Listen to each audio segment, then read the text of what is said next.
Let's chat. Our friend Tom Borsig is in the house. I always have to play the theme song for Tom because he loves this so much.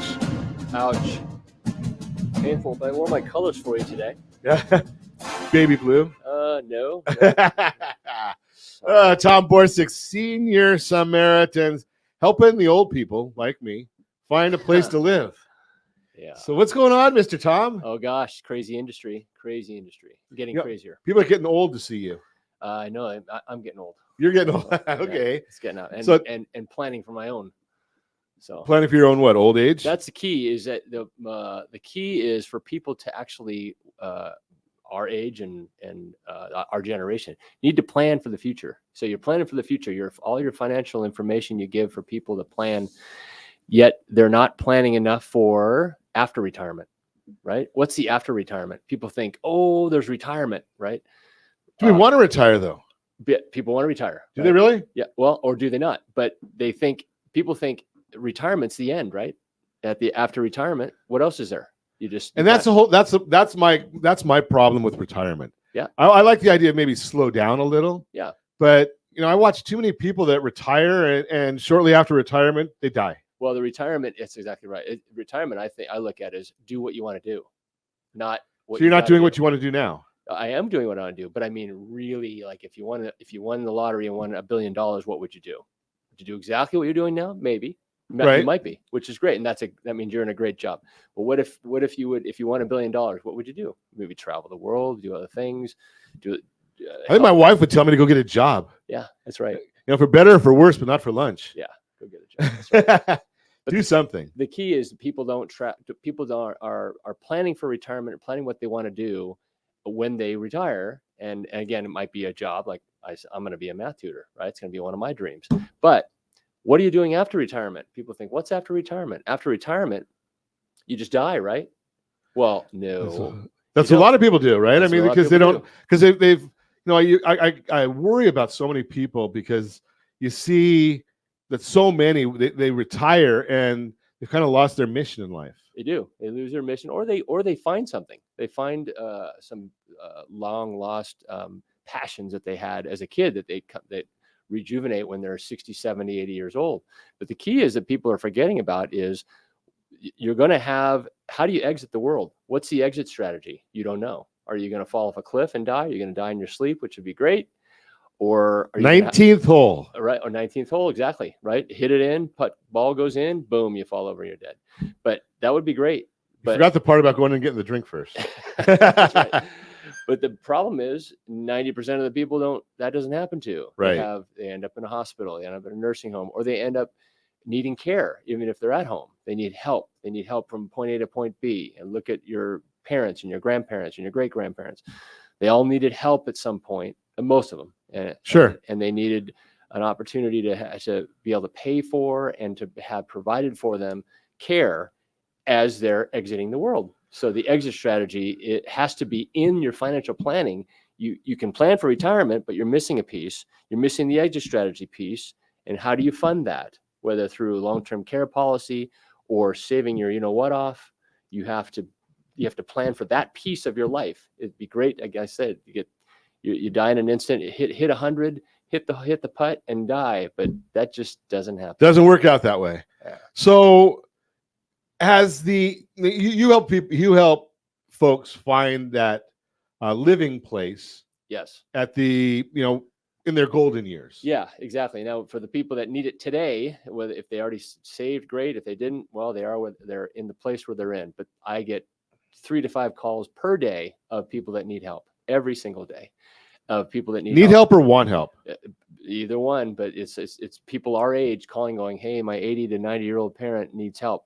He fell and broke a hip. She fell and broke a hip, or she had a stroke, or she's got a cognitive decline and needs assistance now. What do I do?" So I help families strategize with what those options are, talk about all those different opportunities and different options based on the care needs of the elder, based on the budget, of course, which is important. Got to always do with the budget. It has to do with budget and location and what the needs are, and try to fit that puzzle together of finding a solution for that elder so that they are in an appropriate place. Appropriate setting is the key. and finding proper care for them to live out the rest of their lives, whatever that is, in a hopefully in a state where they have a will, they have an opportunity to thrive a little bit. Who knows? Will, you mean by the will to live as opposed to a will to document? Absolutely. Yeah. A will to live. Some people lose their will because they end up. My father ended up in a nursing home with a diaper on. He said, "I don't want to live anymore." Until I got him out of there and into an environment where I said, okay, he's in a nice environment, getting care, getting his needs. He had a little bit of a will left and lasted a little longer and had something to live for. It's great information. When we come back, I want to talk to Tom about the stigma of some of the homes, and is it earned or is it myth? Continue our conversation. Tom Borsuk, Senior Samaritans, is with us, chatting about senior living. And gosh, Tom, I can't believe it. I think you've been coming on the program, ironically enough. So I think you started coming on about 2 years before my dad passed. Yeah. Which was about 12 years now. He's gone 10 years. Yeah. So, and when you and I started chatting about, this type of a world, there was a big stigma. You can't let seniors go to a home, right? Because it was you even taught me it's a community. So, but everyone said putting them in a home and they just go there and become vegetables and they lay in bed all day and they die. Right. Does the stigma gotten any better over the last 10 years? Heck yeah, a lot better. No, the stigma was false before. Yeah, it was incorrect, and that probably because our parents, all they had was nursing homes. Right. So you would go to a convalescent home, nursing home. That's where you went, and that's where you died, and that was the stigma. Right now, it's way better. Actually, nursing homes, you can't even live there anymore unless you're stuck. And that's a whole nother conversation. But the idea is nursing homes, they want you out. So you're out. So now what? Where do you go? Well, there's assisted livings, brand new. They're like cruise ships. They're awesome. There's board and care homes, residential homes, house 6 people. They're awesome. There's 1,000 of them just in Orange County, 1,000 of them in LA County. There's obviously some bad ones, have bad reputations, but most of them are awesome. They can be very, very good, excellent care. 6 people, 2 caregivers, your ratio of care is good. You get all the needs met, everything. And you can be in a nice, beautiful room with a French doors to the backyard, TV on the wall, private bathroom, waited on hand and foot. That's the way to go. If I'm going to be 85 years old needing help, okay, you can't get away from that. You need help. I can't get away from that. I might need a diaper, God forbid. Exactly. But if I do, right? At least I want to have somebody that I can trust and care about, that cares for me, to help me with those services, right? Help me with my needs every day. Help me to get a good shower. Help me to stay clean. Help me to have a will. Oh, I get to do this event or play this game or watch TV or have my loved one come over and sit in a chair with me and watch a great movie and just be with family, be with friends, be with people as much as I can. As I'm aging in the world, and who knows, I'll make some friends that are hopefully that age as well, if not some of my friends. So has the industry gone more to these 6-packs? Because you and I have talked about, some of the communities, and one that I've mentioned many times on air is this one, that one in Corona Del Mar. Yeah, that's, I know it's not cheap, but it's like a resort. You mean a 6-bed home? No, it's one of the bigger facilities. Yeah, so we call that a large community, which is, again, that's a cruise ship, right? Right. Lots of rooms, different amenities. You've got going on trips and all that kind of shuttle stuff. Buses to events. They go to the Getty Museum. They go to the beach. They go down south. They go to SeaWorld. They do all kinds of things, who are able-bodied to do it or have a caregiver that can go with them. Those are the people that can be in a large community, hotel-like setting, cruise ship type setting, where you've got your own room, your own space, but yet you're getting the care that you need to function. And those can be your intimate needs like bathing and dressing and toileting. So you get a caregiver to help you with all that. But yet you can still function and go to events and go to the dining room to have meals with your family and your friends and participate in events that occur for seniors, which is really great. It's an awesome opportunity. I think, and I just give my own opinion here. What the heck is, I remember in my mom's later years, her life was sitting in the living room in her recliner, waiting for kids or grandkids to call. Right. Exactly right. Right. And I listen to some of the things you've taught me about some of these communities. Yeah. And mom might have to, in that situation, you might have to call and see, can I get on your calendar, Mom? That's exactly right. I mean, they people don't know what they don't know. So remember that generation, your mom had parents and grandparents. They said, don't ever put me in a home, quote unquote. A home is nursing home, convalescent home. Well, now she doesn't know that opportunity. Most people that I find that go into assisted living communities that are nice or board and care they always say to me, I should have done this 5 years ago. I should have done this 10 years ago. Why didn't I know about this earlier? They don't know about it. They don't know what they don't know. There's an opportunity for them to be in a place where human beings want to be with human beings. It's just Sure. what we want to be. We want to converse. We want to talk. We want to do things. We want to touch and feel.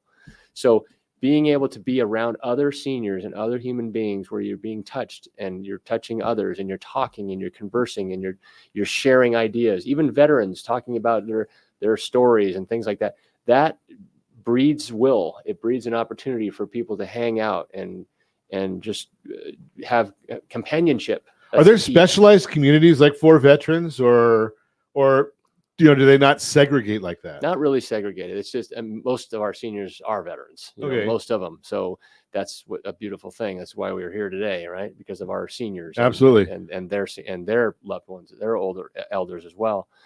So thank God for them. But the key is it's what the needs are. Yes, they're all kind of mixed together. Are there specialized places for different kinds of needs? That's where the specialization comes, is specialized needs like a dementia need or certain kinds of needs that are out there that are. I'm going to throw a softball at you because I know the answer just because UCLA. What? They're the best. Yeah. You want me to go back and do I have to go back to this again for you just to help you out? Painful. But no, I want to. So this, I know the answer to this but it's easier for you to explain it than for me. There are communities that can have big budget. We talked a little bit about that. Yeah. But you're also able to help those folks that basically have no budget. Correct. Yeah, a lot of people think, and they hear about nowadays, especially the cost. Oh, through the roof. You're right. It can be, but there's awesome opportunities for lower priced, lower budget people to have at least quality care. And that's the key for what I do is I try to match the budget to the quality of care. I'm trying to, yes, your budget's this. I try to squeeze everything out of it I can by going into their finances and their estate planning, understanding their whole estate and their family dynamic and everything about it. And then whatever that budget is or that floor is, I try to match the care up to that to get quality care. There's lots of that opportunity. So you don't have to have 10 grand a month. And people think, oh, it's just crazy. No, 3,000, 4,000, even 2,500, I'll say with a little bit of it's hard to find, but in that 3,000. Well, we know that, we know just from our own people, because we've over the years, you've been our go-to person. Anytime somebody calls the show or calls us, we've sent, I don't know, at least 3 people to you or something like that. Maybe more. Yeah, maybe more. But a lot more. But my point is one of the folks that was close friend of a father of a close friend. He had blown all of his money gambling, I think. Yeah. And his Social Security was exactly what you found him someplace that just took his Social Security. Yeah, you can. It just depends on the care. You have to really find places. Yes, just like anything in life, quality goes down when you don't have the budget, just like in most things. Yeah, but something, he's living better off than those guys that are out there on the streets. He is, absolutely 100%. And so the key, again, is finding the best quality based on what do we have to work with budget-wise and the estate. And it exists out there. It's just harder to find. Obviously, more budget, more options. And there are some facilities, and we've seen them, and people that come to us second instead of coming to us first, we found out that there are some facilities that are just not up to par. Yep. And something you've talked to Tom, and at least he's gone out there and visited these places. He takes people on home tours, and you can find out, they might fool him once. They're not going to fool him more than once. So you want to have somebody that really knows what they're doing.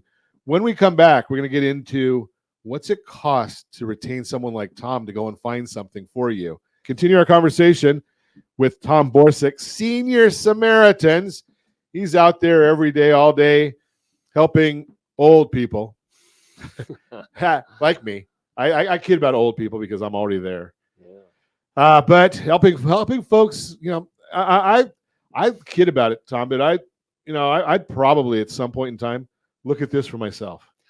Now's the time. If you haven't already, this is the time to do it. You got to start saving, what off right now if you don't have long-term care insurance, and start again putting away money for that section of after retirement. You've talked so much this morning though about the community and the long-term care, but even if you're good and healthy, it's not a bad lifestyle. Heck no. I've got seniors that have maybe lost a loved one and they're still able-bodied and fine and cognitively aware.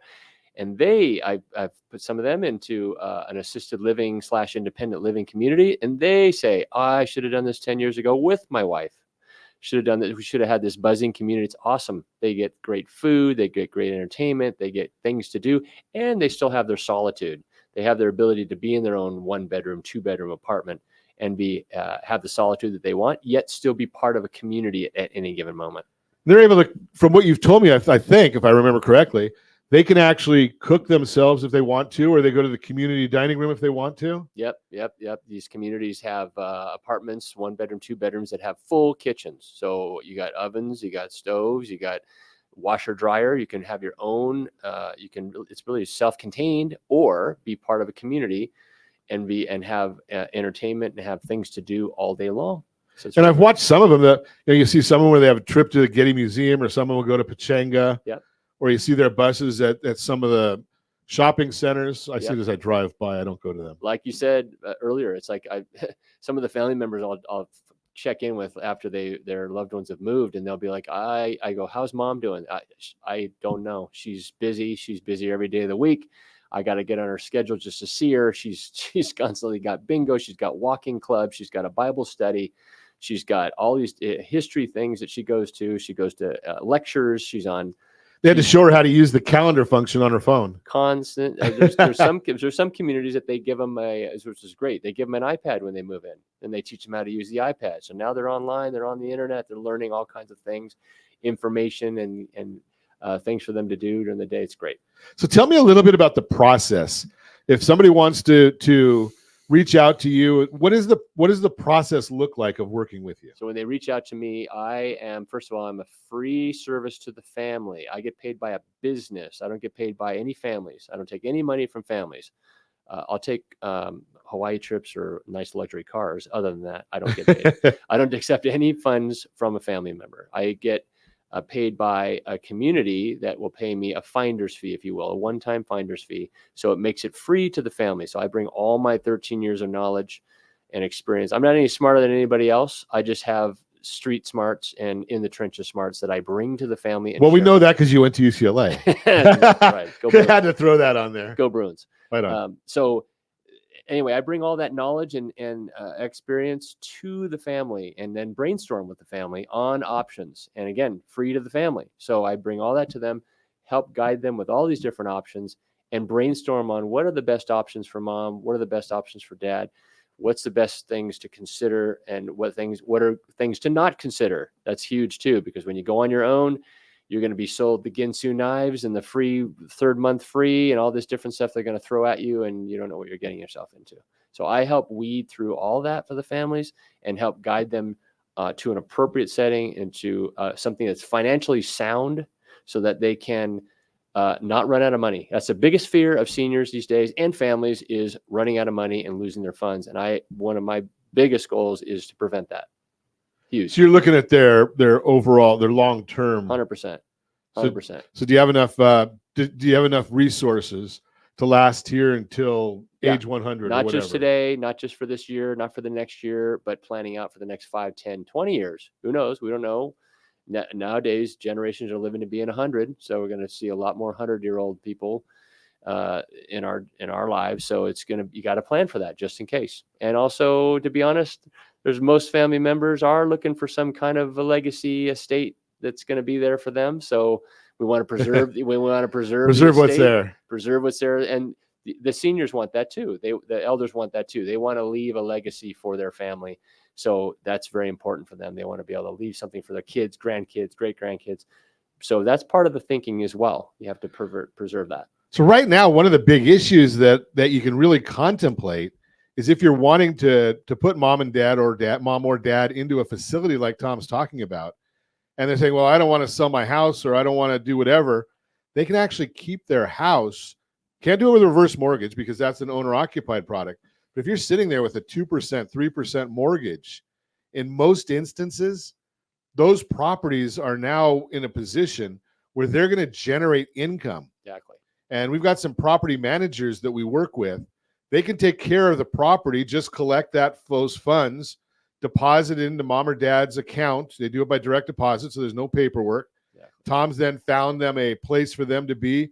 They've got income coming in. They've got some of their retirement money that they're using. They might have some of their pension or Social Security. So, and there's the net worth is still growing because of the capital appreciation. Exactly right. And that's the key is I'm a fan of keeping property. It's hard enough to get property and obtain property in California, let alone, trying to hang on to it and having it be a gold mine, so to speak, like you're saying, having it be a cash cow of like income to the point where we can figure out the estate where, okay, you've got X amount of money that'll last 8 to 10, 15 years before you even need to touch the house. So the house might not even be touched at all. And you have that as an opportunity to keep that in the family, keep the equity of the home, increase the equity of the home while the value is going up.